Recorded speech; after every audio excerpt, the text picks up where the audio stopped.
লক্ষ্মীপুরের কমলনগরে মেঘনা নদীতে জেলের জালে ধরা পড়েছে প্রায় ৩ কেজি ওজনের একটি ইলিশ। মাছটি ৯,৩৫০ টাকায় কিনে নেন রিয়াজউদ্দিন নামে এক ব্যবসায়ী। মঙ্গলবার রাতে আব্দুল জাহের মাঝির জালে ইলিশটি ধরা পড়ে। পরে বিক্রির জন্য মেঘনা নদীর মতিরহাট মাছঘাটে হাজি মান্নান মিয়ার মৎস্য আড়তে নিয়ে আসেন।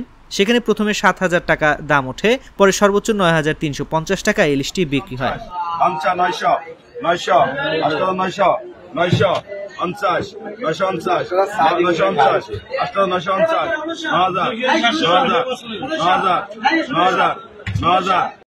জেলে আব্দুল জাহের মাঝি বলেন, নদীতে ইলিশ কম পাওয়া যাচ্ছে, তবে অল্প হলেও এখন বড় আকারের ইলিশ ধরা পড়ছে। মঙ্গলবার বিকেলে তিনি নদীতে জাল ফেলেন। রাতে জাল ওঠালে দেখা যায় বড় ইলিশটি ধরা পড়েছে। পরে মতিরহাট মাছঘাট নিয়ে মাছটি ডাকে তোলা হয়। মতিরহাট মাছঘাটের আড়তের কর্মচারী মোহাম্মদ খোকন জানান, গত কয়েকদিন ধরে প্রায় কেজি ওজনের ইলিশ বেশি আসছে। তবে জাহেরের জালে ধরা পড়া প্রায় ৩ কেজি ওজনের ইলিশটি চমক ছিল। এত বড় ইলিশ সচরাচর পাওয়া যায় না। বড় ইলিশ হওয়ায় দাম বেশি হয়েছে।